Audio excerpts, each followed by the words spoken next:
Disclaimer: this audio story consists of mature themes and offensive language. Viewers' discretion is advised. The Little Match Girl, Slavery Edition. Written and told by Brittany Hill. Based on the story by Hans Christian Andersen. Let's begin. December 31st, 1845. As the sun sets, my grandmother was ill in the conditions of the bitter cold. I was the only family member she had, while my mom, dad, and the rest of my family got sold off, and I never got to see them again.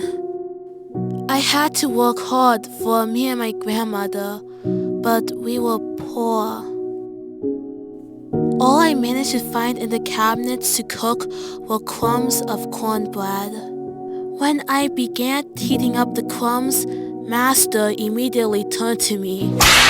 "You're supposed to be folding my wife's clothes, little nigga!" He commanded. But I am trying! "You slow nigga! It's all your fault we are down a slave and we have to suffer poverty!" That is my grandmother you're talking about, you heartless. Don't you start talking back, you little nigga! I was down on the ground, frightened. My weak grandmother teared up and hid underneath the quilt. Your fault we cannot afford her medicine, so she can continue doing chores for us, and will not have to rely on you slow piece of crap! He then thrusted a basket of matches at me while I was still on the ground. Get up! Okay, I cried, getting up as fast as I can. Sell these matches across the town and never come back until you make enough money. If you don't come back, we will give you a replacement. That's an order, little nigga! Go away! Right now! Go! Now! I ran as fast as I could out of the house with my basket of matches. As I started walking towards the town, my feet were getting numb and frostbite as I had no shoes. Frigid, I stiffly walked up to a townfolk and held up a match in my hand. "Would you like a match, lady?" I asked. She looked at me in a disgusted way.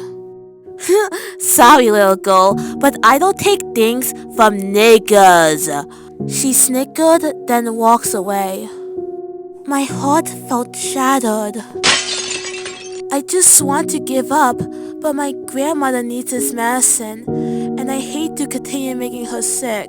Your fault we cannot afford her medicine, so she can continue doing chores for us, and will not have to rely on you slow piece of crap. I kept going. I walked up to a man. "Matches?" I asked. "Move out of my way!" He proceeded to push me and resume walking. I looked out for more people in need. "Matches?" "Get back to work, nigga," he said while walking past. As I scattered my feet across the icy pavement, I was breaking, physically and emotionally. As more and more people denied me, asking painfully, I followed a delicious smell, which made my stomach growl louder. I stared at a bakery where they sell all types of breads and cakes. It felt so warm in there, as if a gigantic hug wrapped around me. The baker's apprentice exits the building to go talk to me. "Hey, little girl, I am not supposed to be talking to people your kind for so long, but you cannot just stand here forever. So if you got money to pay for a treat, I'll sneak it in for you." He winked. "I do not have any money," I sobbed. "Sorry, we don't get free food around here, so I have to get back to work." My stomach constantly growls. I ran up to him. "Wait! Please, take a match!" "Sorry, I don't need one. Now hurry before anyone catches you." When I saw the baker staring at me in hatred as he walked slowly towards me, I quickly hurried out. It was the feeling of running towards nowhere, like running for life by an invisible force. caught my breath and sat down at an empty, frosty corner. I cannot believe this is the world we live in. I was shivering in the harsh cold. My tears slowly turned to icicles. I had nowhere to go in this world. This is all my fault. Your fault we cannot afford her medicine. I was alone and cold. I grabbed a match out of my basket, hoping this will give me warmth. I struck the match, and once it is lit up, I held it close to me, breathing in and out.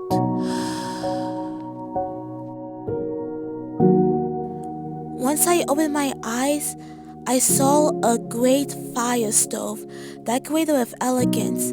Steam comes out, the warmest feeling I felt in forever. Until the match ran out, and the fire stove vanished. I was back to the chilliness of the air and the sores on my feet. Shivering, I grabbed the second match out of the basket to get warm again. I struck the match, saw it lit up, and held it close to me once again. Breathing in and out.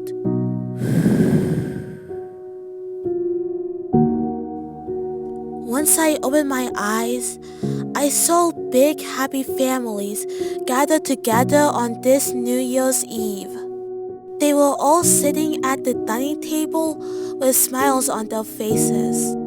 Even what the town folks like to call people of my kind were sitting down with the rest of the people, and their family members that got sold off came back, being treated equally.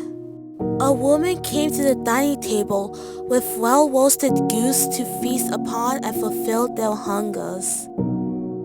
The joys of togetherness were alive until the match ran out, and the dining room with the roasted goose vanished. I was back to starvation.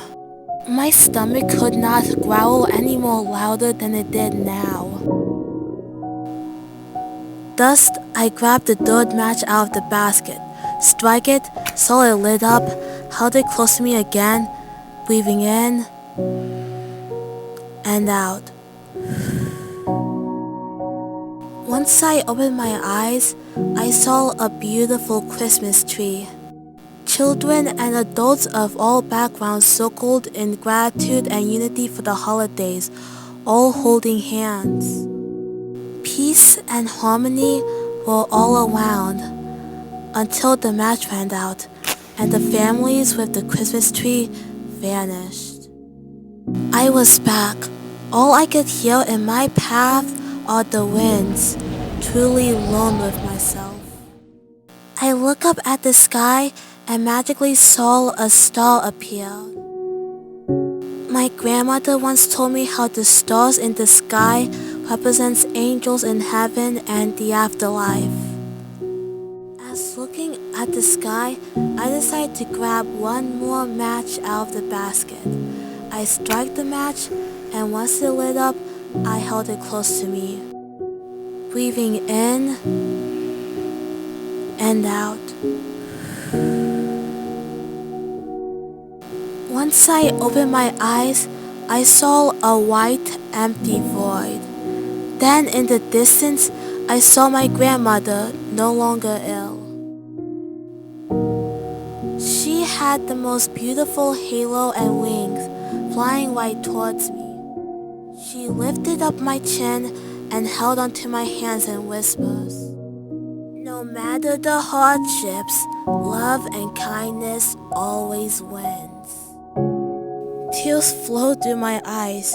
We gave each other a warm, soft hug until I saw her about to vanish. I did not want to leave her like the fire stove, the roasted goose, and the Christmas tree. I grabbed all the matches out of the basket, struck them, saw them lit up, held them close to me, breathing in and out. for each match.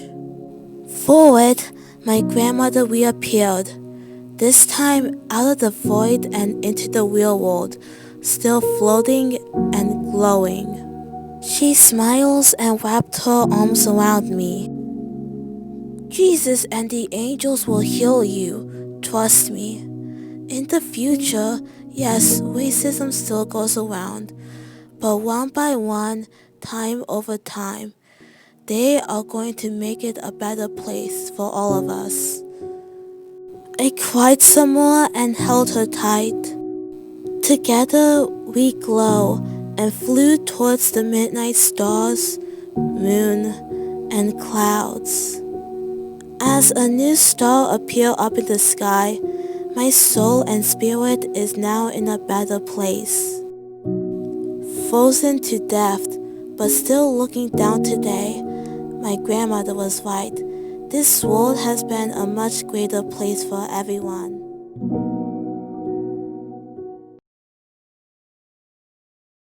No matter the hardships, love and kindness always wins.